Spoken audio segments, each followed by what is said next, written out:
Muchas gracias. Muchas gracias, señor embajador.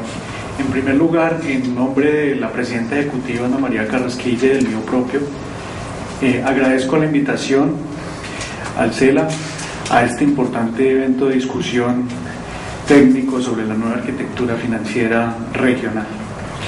La presentación, digamos, está diseñada, digamos, para presentar los aspectos principales del FLAR, un mecanismo, digamos, como ya desde ayer se adelantaba, que es uno de los pocos existentes en el mundo y único dentro de la región latinoamericana. Entonces, lo que voy a hacer es, digamos, dentro del contenido que tengo, voy a resaltar los puntos más importantes y queda la presentación, digamos, para el que quiera ver más detalle, y igual estaré atento a las dudas y consultas por correo o teléfono, digamos, siéntase en toda libertad, digamos, de profundizar más en el tema del FLAR. El primer punto a destacar es que el FLAR es un organismo técnico altamente especializado, el cual hace parte de una sólida institucionalidad financiera que surgió desde el año 1978 junto con la CAF, y, como ya lo decía, es una institución única en la región. El contenido de la breve presentación que voy a dar va a abarcar los primeros 4 puntos de esta lámina, donde voy a hablar sobre la creación y evolución del FLAR. Voy a hablar sobre elementos conceptuales que sustentan los acuerdos regionales de este tipo, es decir, de los fondos regionales de reservas. Voy a hablar sobre los aspectos principales del FLAR, los cuales, digamos, están sustentados en toda su institucionalidad de más de 30 años, y finalmente voy a tratar componentes financieros. Muy bien, en primer lugar, en el año 1978 se crea el FLAR como Fondo Andino de Reservas, en respuesta a la necesidad de contar con un organismo regional que contribuyera a la estabilidad externa de sus países miembros. Es decir, hace más de 3 décadas los gobiernos de la comunidad andina en su momento pensaron: necesitamos un organismo que complemente los acuerdos globales y que contribuya a la estabilidad externa de cada uno de sus países miembros, y las decisiones sean tomadas, digamos, por el conjunto de estos países. Ya en el año 1989 se ve la necesidad de ampliar la membresía del FAR a un ámbito latinoamericano. En ese momento entonces pasa a llamarse Fondo Latinoamericano de Reservas, y se permite que ingresen todos los países de la región latinoamericana. Para los años 2000 y 2009 pues ingresan Costa Rica y Uruguay respectivamente. Un punto clave, y digamos ya estaba a lo largo de toda la jornada de ayer, es que la cooperación financiera a través de fondos regionales cuenta con un menor grado de desarrollo que la cooperación financiera a través del financiamiento del desarrollo. Si ustedes se dan cuenta, los casos de fondos regionales de reserva son contados en el mundo. Digamos, eso plantea de entrada una dificultad que hay a nivel global de la coordinación de este tipo de acuerdos, y más en su entrada en operación. Como vemos en el caso del FLAR, pues ya ha cumplido, ha otorgado créditos, y más adelante veremos en detalle durante episodios, digamos, de crisis. Su financiamiento ha sido claramente contracíclico, digamos, a diferencia de otros acuerdos regionales que han contado con mucha fuerza, pero, digamos, no han tenido la operatividad del Fondo Latinoamericano de Reservas. Para entrar en los elementos conceptuales de los fondos regionales de reservas, cabe destacar que para finales de la década de los 90, a raíz de la crisis asiática, vuelve y gana fuerza la discusión sobre contar con acuerdos regionales para la estabilización de las balanzas de pagos. Y más recientemente, en el ámbito de la UNASUR, toma fuerza, dentro del marco de la nueva arquitectura financiera, la discusión de contar con un mecanismo, ya sea un mecanismo de estabilización anticíclico o fondo de contingencia, que contribuya a la estabilidad de los países ante eventos que se manifiesten en la balanza de pagos. ¿Cómo puede uno categorizar un fondo de reservas? Es una organización donde los bancos centrales de los países miembros hacen aportes de sus reservas internacionales para contribuir o para ayudarse ante eventos de balanza de pagos, con el fin de consolidar la estabilidad regional. Y la idea de fondo es que un acuerdo de este tipo permite reducir el costo de aseguramiento o de autoseguro que representa la acumulación individual de reservas internacionales. ¿Sí? Este punto no es automático y requiere unas condiciones que más adelante vamos a detallar y las cuales ha trabajado el FLAR a lo largo de su historia. Los objetivos de un fondo regional de reservas los podemos reducir, los podemos sintetizar muy bien en estos 4 puntos. En primer lugar, es ser parte del blindaje financiero, protección preventiva de sus países miembros ante problemas del sector externo. Es decir, su función no solo se limita a la asistencia efectiva, sino el hecho de contar con una línea contingente disponible de manera inmediata contribuye a la estabilidad financiera de sus países. En esa línea, el otro objetivo está asociado con crear un seguro compartido ante eventos, ya sea de la cuenta corriente o de la cuenta de capitales.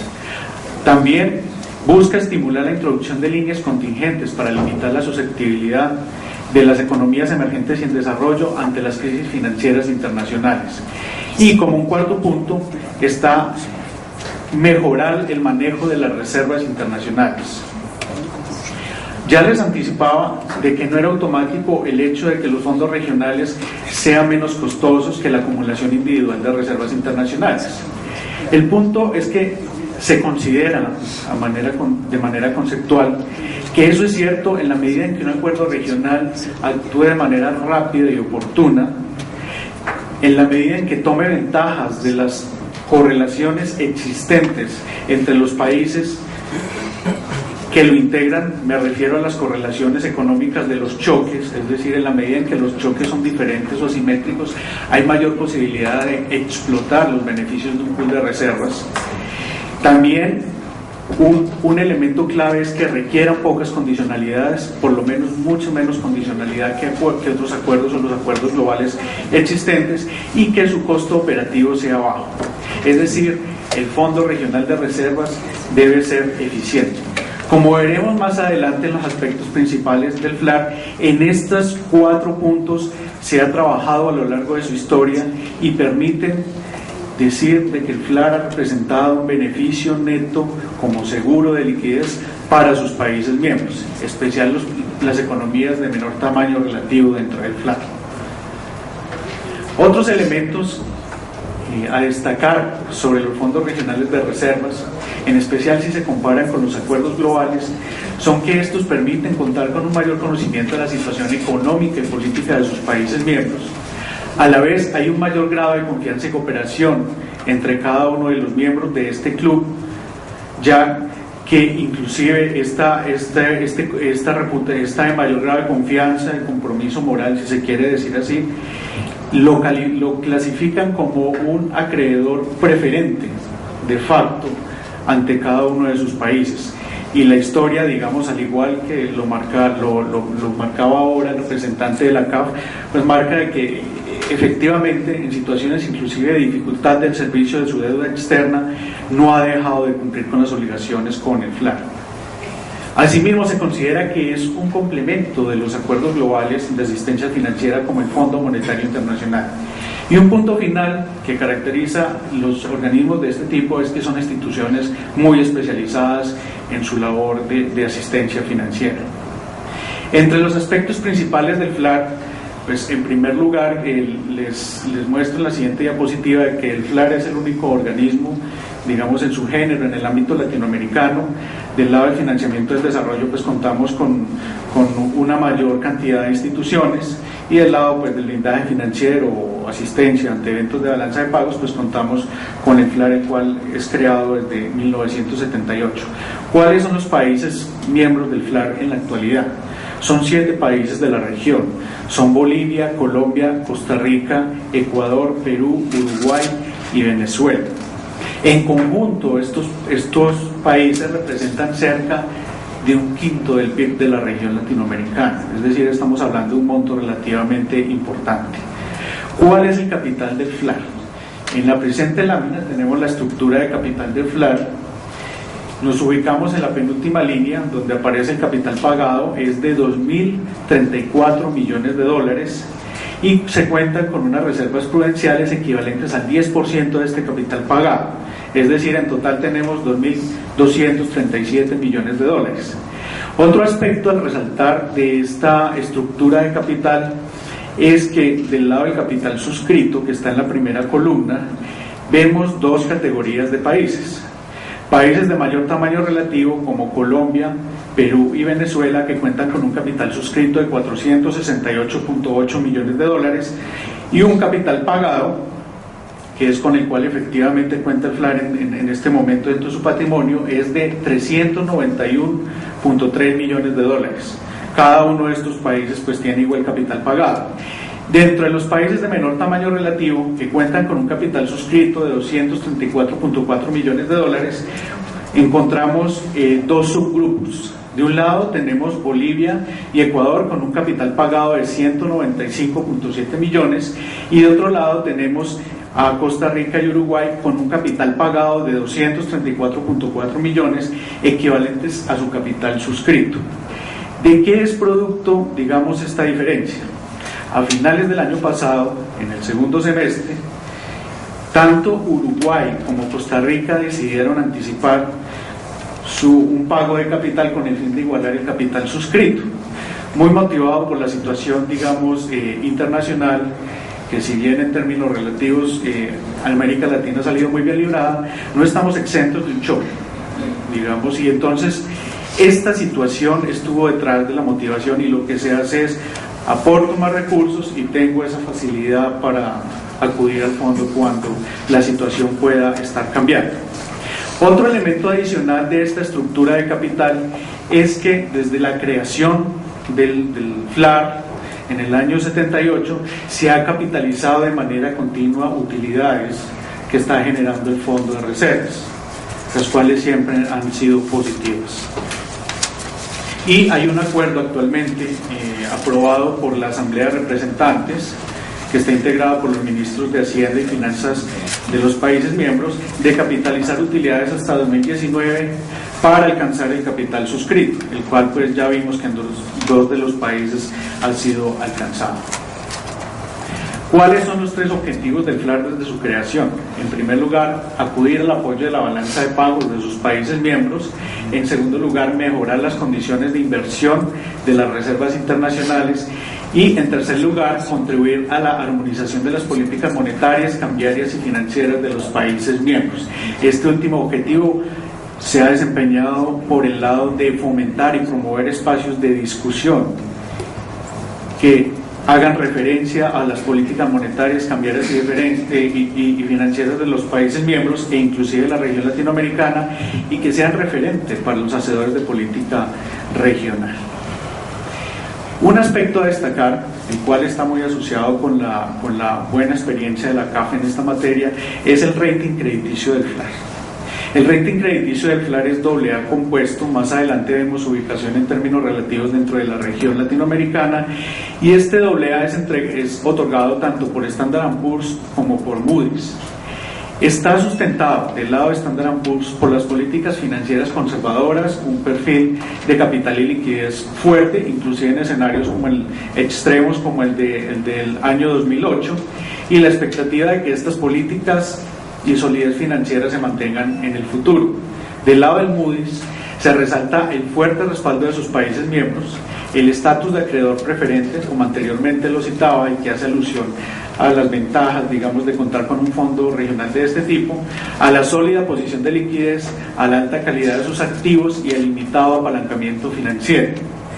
De fondo, detrás de estas calificaciones, lo que hay es una institucionalidad de más de 30 años, la cual cuenta con personal altamente calificado y especializado en la materia. En términos relativos, las calificaciones crediticias que aparecen en la presente lámina muestran todos los países e instituciones financieras de la región con grado de inversión, y nos damos cuenta de que el FLAR se ubica a la cabeza de las calificaciones de la región. ¿Para qué este alto rating crediticio, el más alto de la región latinoamericana? Pues, para finalmente tener un impacto sobre la captación de recursos en momentos de tensión financiera.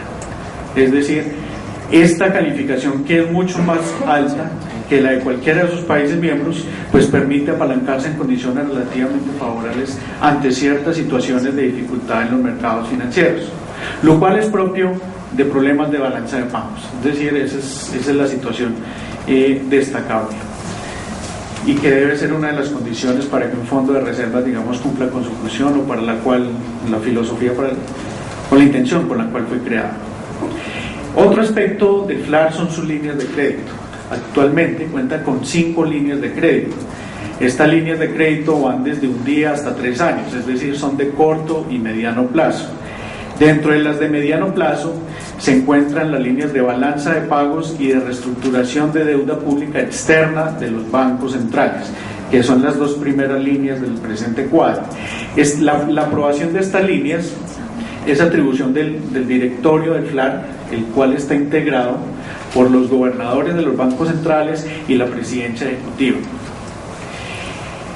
Las otras 3 líneas de crédito, que son de corto plazo, que son liquidez, contingencia y tesorería, van desde un día hasta un año, y la atribución para la aprobación es de la presidencia ejecutiva. El cupo total al cual tiene acceso un país en el FLAR, ya sea mediante la suma de varios de estos créditos o mediante un solo crédito, es 2.5 veces el capital pagado. Es decir, del cuadro que veíamos anteriormente, se pueden apalancar 1,5 veces dentro del fondo de reservas. Hay una excepción en el caso de las líneas de balanza de pago, reestructuración de deuda pública, liquidez y contingencia, y es que Bolivia y Ecuador tienen un acceso adicional de 0.1 veces más su capital pagado, es decir, 2.6 veces. Veamos cuál ha sido la historia de los créditos aprobados por el FLAR. En la presente lámina tenemos la evolución de los créditos aprobados por el FLAR en millones de dólares. Ahí dice de 2007, pero esta no es de 2007, son millones de dólares corrientes, y vemos que durante la década de los 80 el FLAR estuvo muy activo durante la crisis de la deuda. Tuvo actividad durante la crisis asiática, y ya durante los 2000 ha estado más puntualizada la asistencia financiera, más recientemente en el caso de Ecuador con un crédito en 2005, otro crédito en 2009, este último crédito vence en el presente año, y claramente las autoridades económicas de este país cuentan con la posibilidad, y lo han manifestado, de continuar con la relación de asistencia financiera con nuestra institución. Muy bien, veamos cuál ha sido el monto de créditos aprobados por país miembro.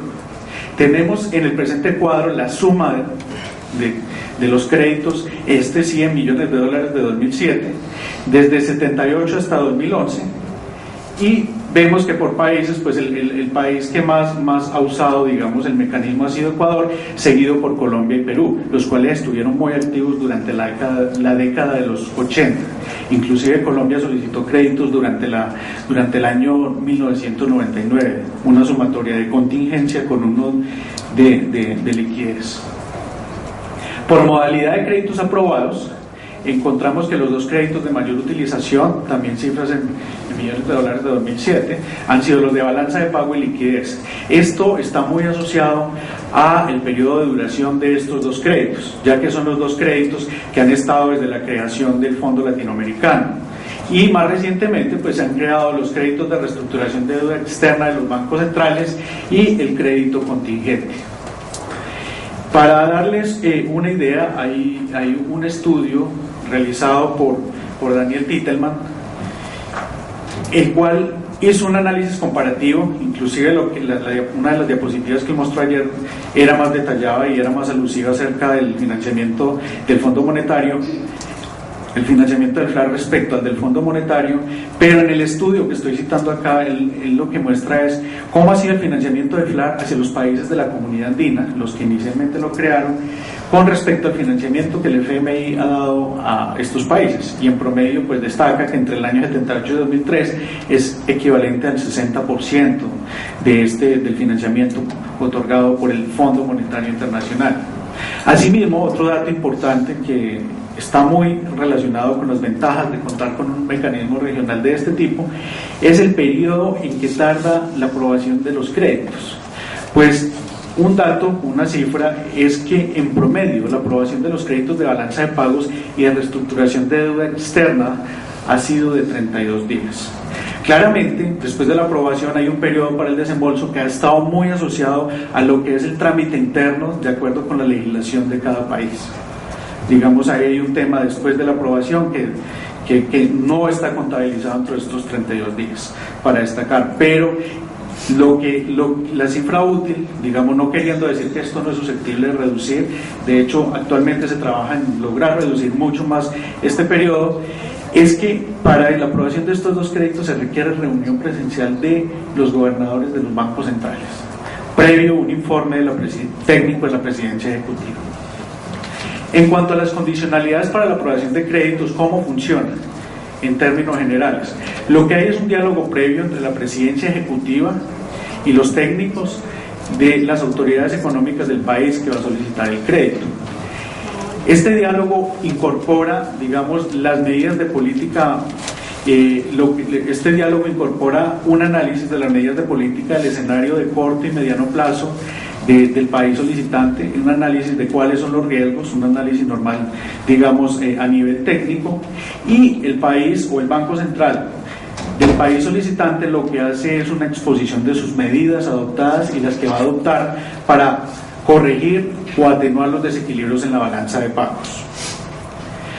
Con base en esta información, por regla general, porque hay que destacar de que los créditos han sido aprobados caso por caso en su momento, de acuerdo con las decisiones del directorio, integrado por los gobernadores de los bancos centrales y la presidencia ejecutiva, por regla general se ha avalado el programa presentado sin solicitar condicionalidades adicionales. Digamos, este ha sido el elemento histórico que ha caracterizado como una regla general.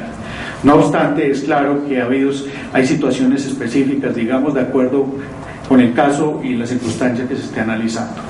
¿Cuál ha sido el historial de pagos? El historial de pagos pues ha sido impecable. Los bancos centrales siempre han cancelado el FLAR y de manera oportuna, inclusive, como lo decía al inicio, ante situaciones de suspensión del servicio de deuda externa, pues se ha seguido cumpliendo con los pagos al FLAR. De los componentes financieros del FLAR voy a ir rápidamente por lo que es la composición de activos, pasivos y patrimonio. A diciembre de 2011, los activos del FLAR fueron 4.838 millones. Si se ve claramente, hay un ascenso, digamos, a lo largo de los últimos años, y el patrimonio, que ha registrado un crecimiento constante, no es un crecimiento grande, pero constante, muy asociado a la capitalización de utilidades, se ubica al cierre de año en 2.262 millones de dólares, lo que equivale al capital pagado que veíamos en el cuadro anterior, más las utilidades generadas durante el año 2011. Los indicadores financieros presentados en esta diapositiva pues muestran cuál ha sido la evolución del retorno financiero del FLAR, el cual tuvo un significativo descenso durante el año 2011, lo cual estuvo muy asociado a la desvalorización de títulos que no se liquidaron y recuperaron valorización en el año 2009.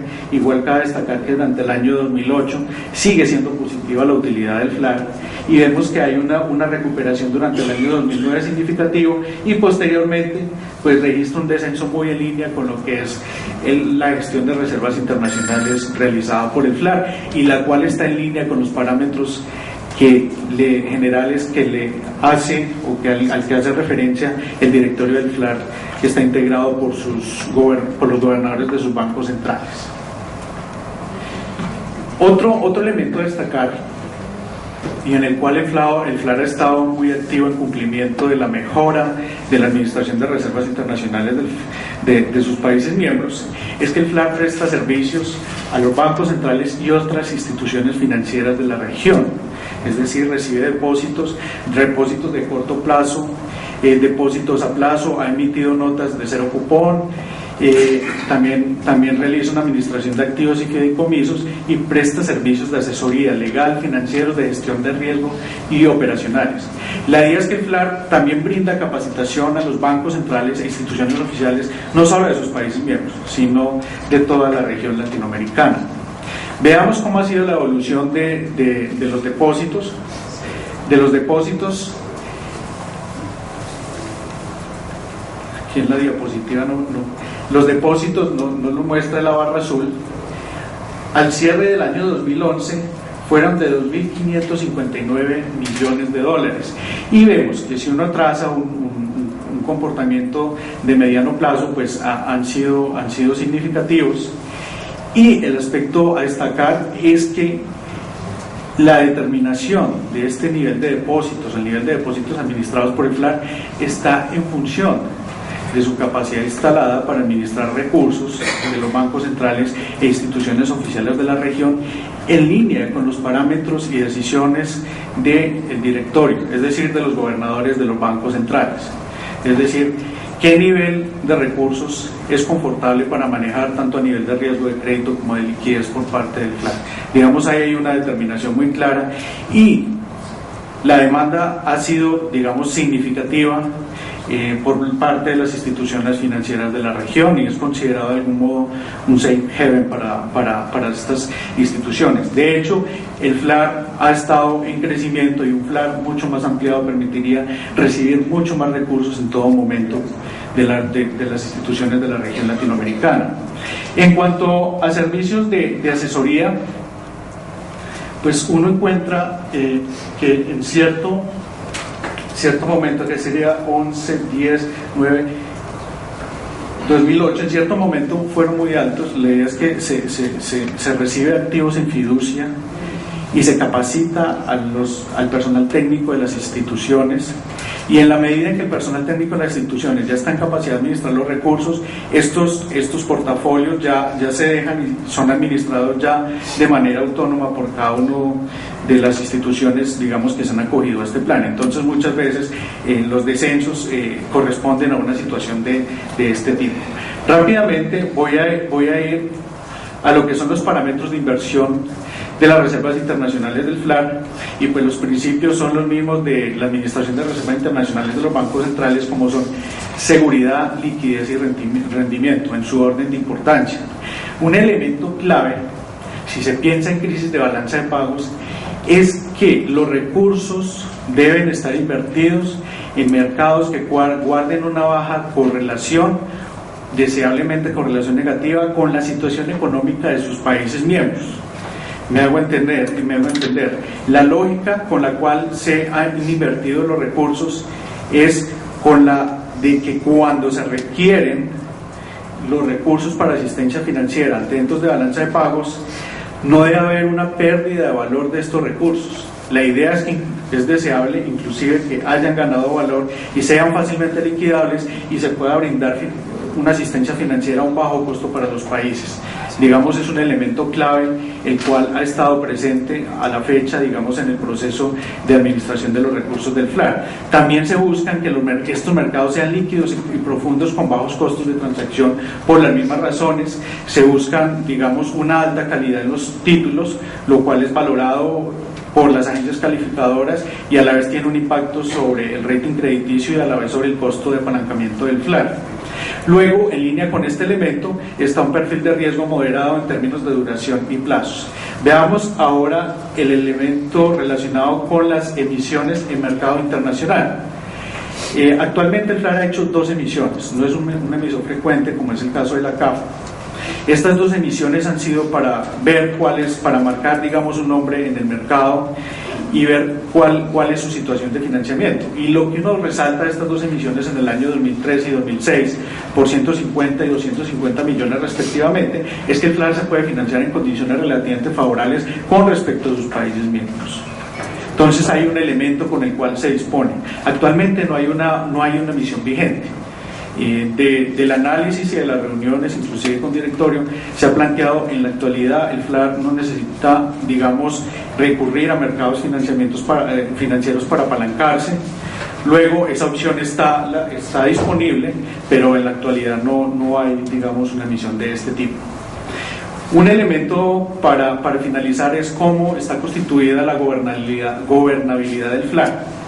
Los órganos de administración son Asamblea de Representantes, Directorio y la Presidencia Ejecutiva.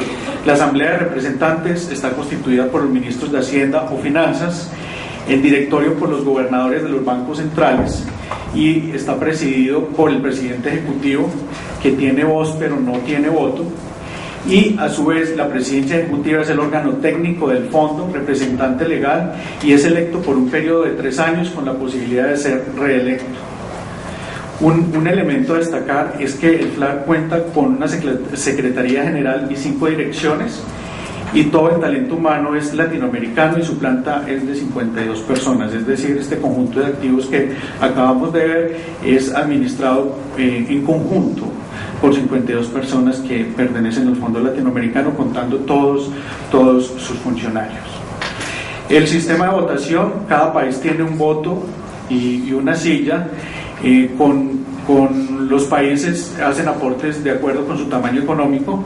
Para tener derecho a un voto, una silla, pues los países grandes requieren un mínimo de 250 millones y los países de dimensión económica pequeña un mínimo de 125 millones de dólares.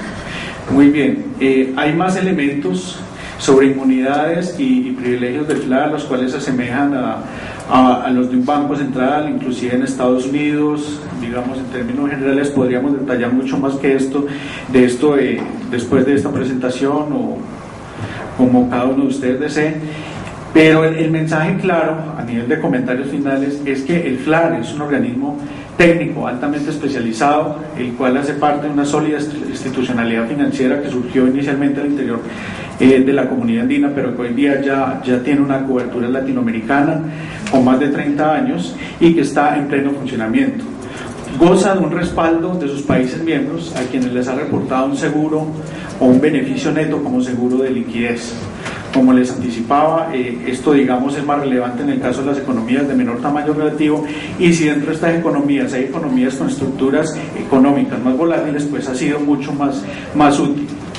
El FLAR en ese sentido puede desempeñar un papel mucho más relevante en la región, el cual necesita y justifica ser ampliado. Muchas gracias.